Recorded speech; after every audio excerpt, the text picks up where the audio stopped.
Hello students, हम arms act start कर रहे हैं। द आर्म्स एक्ट 1959 आयुध अधिनियम।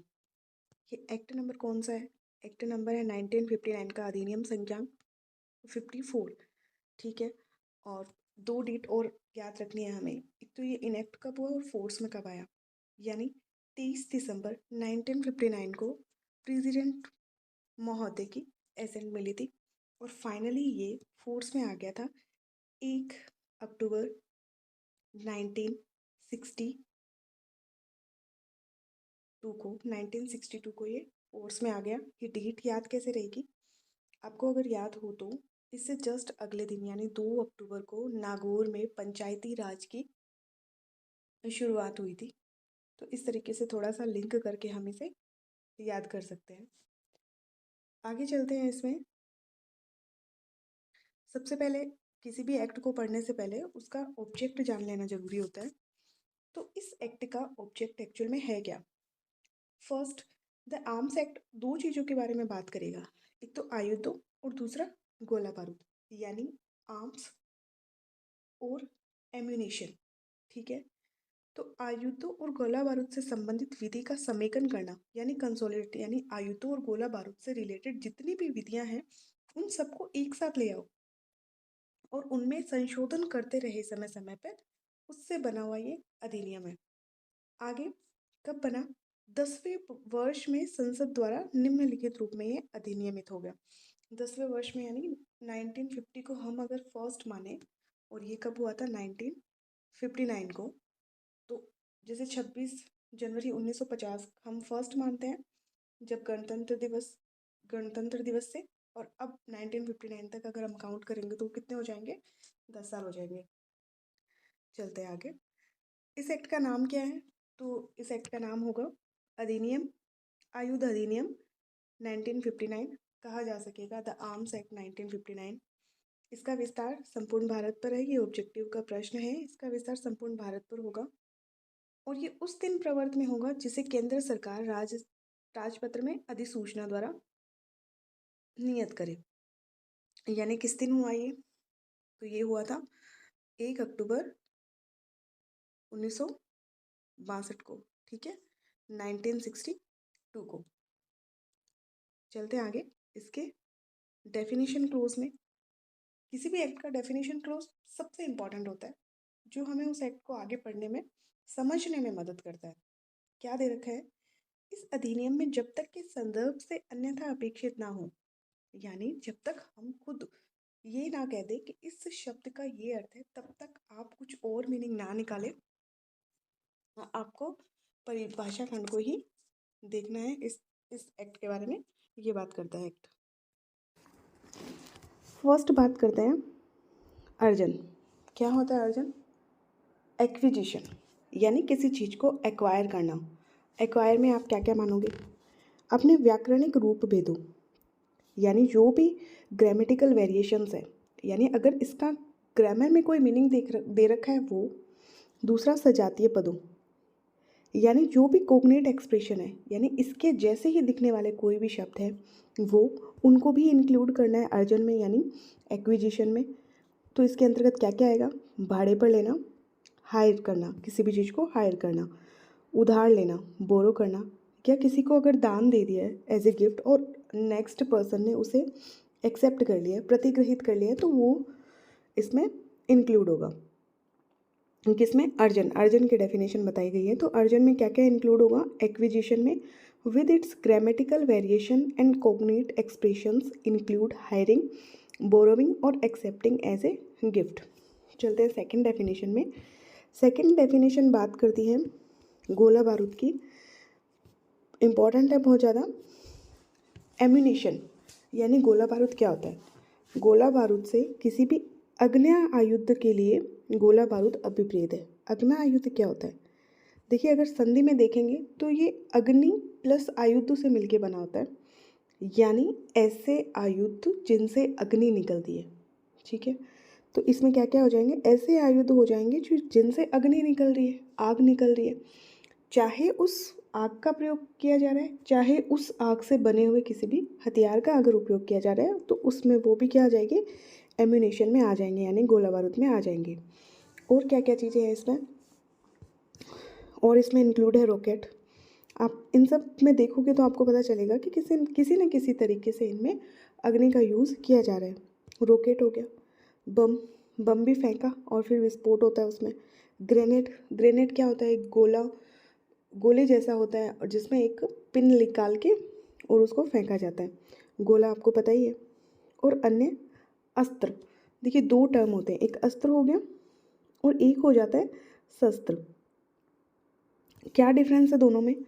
अस्त्र तो वो होता है जिसे हम फेंकते हैं, जैसे बम को फेंका, ठीक है, ग्रेनेड को भी फेंका जाता है। और शस्त्र वो होते हैं जिसे हाथ में पकड़ के हम चलाते हैं, जैसे गन हो गई या तलवार हो गई, तो ये सब किस में आ जाएंगे, शस्त्र में आ जाएंगे, ठीक है। सेकंड पॉइंट इसका ये कहता है टारपीडो को काम में लाने। टारपीडो क्या होती है, देखिए समुद्र में की गहराइयों में बहुत सारी आपने पनडुब्बी, सबमरीन, ये सब सुना होगा। तो समुद्र में भी गहराई में युद्ध चलते रहते हैं, युद्ध होते होते तो जो मिसाइल यूज़ भी की जाती है समुद्र में, जो मिसाइलें यूज़ की जाती है उनको बोलते हैं टारपीडो, ठीक है। तो उसको काम में लाने के लिए, या फिर जो भी समुद्री सुरंगें उनको बिछाने के लिए कोई भी डिज़ाइन की हुई कोई भी चीज़ अगर यूज़ आ रही है तो वो सब में किस में आएंगी, गोला बारूद में आएगी, एम्यूनेशन में आएगी। तीसरा पॉइंट इसका कहते हैं विस्फोटक, ठीक है, एक्सक्लूसिव, स्फूर्जनकारी, ठीक है, स्फूर्जनकारी यानी फर्मेंटिंग और फिशनेबल।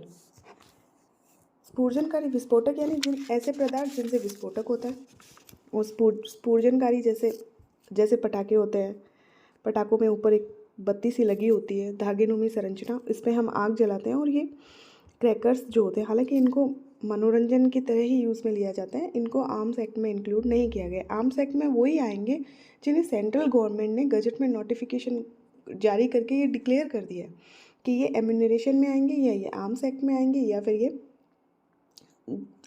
किसी भी पर्टिकुलर किसी भी आयुध में गिने जाएंगे।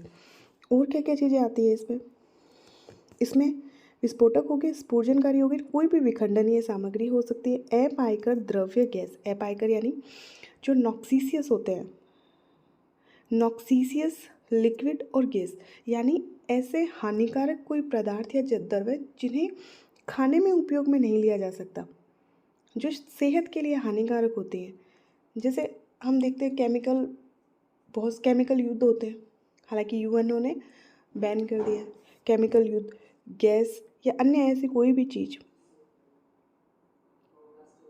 या अन्य कोई भी ऐसा नॉक्सीसियस लिक्विड, जैसे बहुत सारे केमिकल्स आपस में रिएक्शन करके क्या बन जाते हैं, एक अलग तरीके का कोई केमिकल बन जाता है। जैसे आप देखते हो कि जैसे जो माचिस की तिल्ली होती है उसके ऊपर क्या लगा होता है, फास्फोरस लगा होता है, वो इतना थोड़ा सा होता है, हालांकि उसके लिए भी बाकायदा लाइसेंस लेकर कार्य किया जाता है, इतना थोड़ा होता है। तो उस वहाँ जो बड़ी मात्रा में जहाँ काम हो रहा है तो वहाँ भी उनको आपस में किया जा सकता है।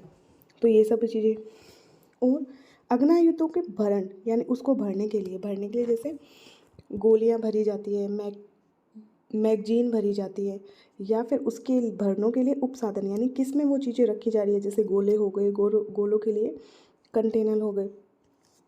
फिर आ जाता है पलीते। पलीते क्या होता है, फ्यूज जैसे ही कोई चीज़ें, फ्यूज के जैसे ही कोई चीज़, जिसे हिंदी में पलीते कहते हैं और इंग्लिश में फ्यूजेस कहते हैं। घर्षण नलिकाएँ यानी फ्रिक्शन ट्यूब्स, ऐसी कोई ट्यूब्स होती है जो जिनमें फ्रिक्शन होके जिससे विस्फोट होता है, ऐसी चीज़ों को। 6 पॉइंट इसमें ये कहता है कि गोला बारूद के संगठक, अगर गोला बारूद का एम्यूनेशन का अगर कोई भी पार्ट है या फिर उसको मैन्युफैक्चर करने के लिए अगर कोई भी मशीनरी भी है तो भी वो इसमें इंक्लूड हो जाएगी, ठीक है। लास्ट सबसे इम्पोर्टेंट 7 क्या कहता है कि गोला बारूद में ऐसी संगठक वो सब चीज़ें आएंगी जिन्हें केंद्र सरकार ने शासकीय राजपत्र में अधिसूचना द्वारा इस प्रकार विनिर्दिष्ट किया है, यानी ये सब चीज़ें भी इसमें इंक्लूड हो जाएगी। अब हम चलते हैं नेक्स्ट डेफिनेशन पे, आयुध, ठीक है। जैसे कि हमें पता है इसमें दो तरह की चीज़ों की बात की गई, एक तो आर्म्स और एक एम्यूनेशन। एम्यूनेशन यानी गोला बारूद हमने पढ़ लिया है, और अब हम पढ़ेंगे आर्म्स, यानी आर्म्स में क्या किन किन चीज़ों को इंक्लूड किया गया है। तो मान लीजिए आयुध से आक्रमण या प्रतिरक्षा करने के लिए शस्त्रों के रूप में परिकल्पित या अनुकल्पित किसी भी वर्णन की वस्तु या विपरीत है। यानी मान लीजिए हम घर में चाकू का यूज़ कर रहे हैं, सब्जी काटने के लिए चाकू होता है, लेकिन हम उसका यूज़ प्रतिरक्षा के तौर पर किसी को मारने के लिए कर रहे हैं या किसी पर हम आक्रमण कर रहे हैं। तो ये एक्ट ये कहता है कि अगर आक्रमण या प्रतिरक्षा के लिए आप अगर शस्त्रों के रूप में कोई किसी चीज़ को आप डिज़ाइन करते हो या उसको आप किसी भी तरीके से अगर उपयोग करते हो, तो वो भी आर्म्स में आएगी। ठीक है, तो आयु से आक्रमण या प्रतिरक्षा के लिए शस्त्रों के रूप में परिकल्पित या अनुकल्पित किसी भी वर्णन की वस्तु या विपरीत है। और इसमें क्या आएगा, और इसमें अग्नायुध आएंगे, यानी फायर आर्म्स, एम्यूनेशंस, तीक्ष्ण धार वाले, हाँ अग्नायुध मतलब फायर आर्म्स, एम्यूनेशन का मतलब होता है गोला बारूद, और तीक्ष्ण धार वाले कोई भी शस्त्र। जैसे कि मैंने बताया शस्त्र में क्या होता है, शस्त्र जो होता है हाथ में पकड़ के आप अगर, जैसे तलवार हो गया, गन हो गया, ये सब आयुधों के भाग और उनके विनिर्माण के लिए मशीनरी, ये सब चीज़ें भी इसमें आ जाएगी। लेकिन इसमें क्या क्या चीज़ें नहीं आती, याद रखना है। सिर्फ घरेलू डोमेस्टिक यूज़ के लिए हम कुछ चीज़ें यूज़ लें, या कृषि के लिए अगर हम कोई चीज़ यूज़ कर रहे हैं, जैसे लाठी हो गया या कोई छड़ी हो गया, तो वो इसमें नहीं आएगा। और ऐसा कोई भी साधन जिसे शस्त्र में संपरिवर्तित किया ही नहीं जा सकता, खिलौनों से भिन्न। मान लीजिए हम लोग जाते हैं किसी इवेंट में जाते हैं या किसी रंगमंच पे, थिएटर में जाते हैं, वहाँ तलवारें यूज़ कर, थर्माकोल की बनी हुई तलवारें यूज़ की जाती है। तो वो खेलने के लिए तो नहीं है, लेकिन उस थर्माकोल की तलवार को इस तरीके से संपरिवर्तित नहीं किया जा सकता, किसी भी हाल में असंभव है कि उससे किसी का मर्डर कर दिया जाए, नहीं किया जाता।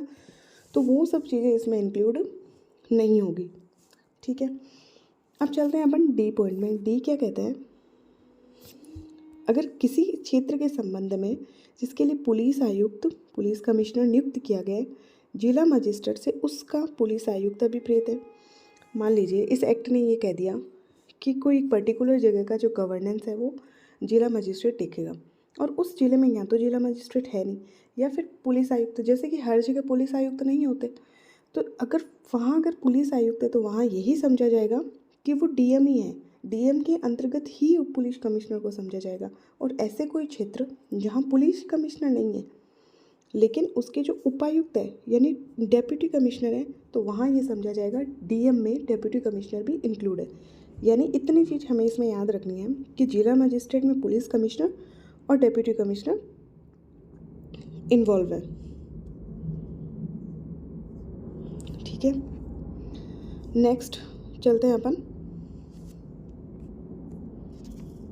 ई में, यानी फायर आर्म्स क्या होते हैं, अग्नायुध, जिनसे अग्नि निकलती है। अग्नायुद्धों से किसी विस्फोटक या अन्य प्रकार की ऊर्जा की क्रिया से किसी भी प्रकार से प्रक्षेप्य या प्रक्षेप्यों को चलाने के लिए परिकल्पित अनुकल्पित किसी भी प्रकार के शस्त्र अभिप्रेत है। प्रक्षेपण हम रोज़ सुनते हैं प्रक्षेपण, जैसे चंद्रयान का प्रक्षेपण किया गया। ठीक है, यानी किसी चीज़ को मूवमेंट देने के लिए या गति देने के लिए, अगर उसको आप गति दे रहे हो किस चीज़ से, ऊर्जा के द्वारा। ठीक है, वो ऊर्जा कैसी हो सकती है, विस्फोटक भी हो सकती है, या अन्य किसी प्रकार से भी वो ऊर्जा मिल रही है, एनर्जी मिल रहा है, और उसकी वजह से वो जो भी पर्टिकुलर सोर्स की बात हम कर रहे हैं वो उसको मूवमेंट हो रहा है, उसका प्रक्षेपण हो रहा है, तो वो फायर आर्म्स में इंक्लूड होंगे, अग्नायुद्धों में इंक्लूड होंगे। और इसमें क्या क्या इंक्लूड होंगे, तोपें जो भी होती है इसमें। ठीक है, और हैंड गैजेट, ग्रेनेड्स यानी हाथ से फेंकने वाले जो गोले हैं, राइट पिस्टल इसमें हो जाएगी, नॉक्सिसियस कोई भी लिक्विड और गैस, और अन्य ऐसी कोई भी चीज़, कोई भी किसी भी प्रकार का अगर वो शस्त्र है तो वो इसमें आएगा। अब आ जाता है कि किसी भी अग्नायुद्धों को चलाने से अगर आवाज़ हो रही है और उसको चमक हो रही है, वो चमक रहा है, उसको कम करने के लिए अगर कोई साधन काम में लिया जाता है तो वो भी इसमें इंक्लूड हो जाएगा। और फायर आर्म्स को कि उसके कोई भी पार्ट्स या उसको मैन्युफैक्चर करने के लिए अगर कोई भी मशीनरी भी बनी हुई है तो वो भी इसमें इंक्लूड होंगी। और तो और इसमें वो गाड़ियाँ, मंच भी और सादित्र भी इंक्लूड होंगे जिसमें उन तोपों को चढ़ाया जाता है, उनको मूवमेंट किया जाता है, उनको ट्रांसपोर्टेशन किया जाता है या उनका यूज़ में लाने के लिए यूज़ किया जाता है उनका, तो वो सब भी इंक्लूड होगा।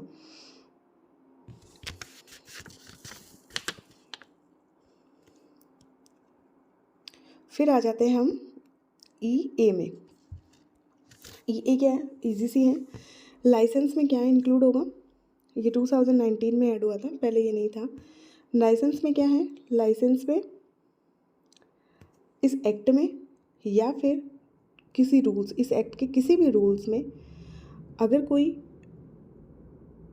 जारी की गई लाइसेंस अभिप्रेत है,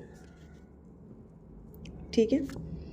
अगर कोई लाइसेंस इशू किया जाता है इस एक्ट में या इस एक्ट के रूल्स के द्वारा तो वो किस में इंक्लूड हो जाएगा? लाइसेंस में इंक्लूड हो जाएगा। और एक याद चीज़ में इसमें इलेक्ट्रॉनिक अगर लाइसेंस है तो वो भी इसमें इंक्लूड होगा।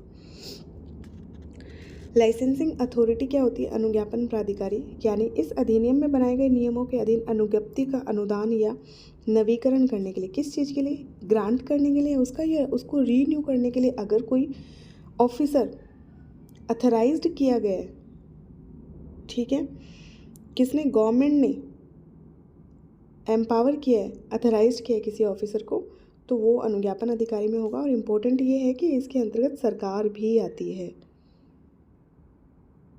विहित नियमों द्वारा विहित अभिप्रेत है, और मजिस्ट्रेट्स का मतलब है एग्जीक्यूटिव मजिस्ट्रेट, और विहित में नियमों द्वारा विहित अभिप्रेत है।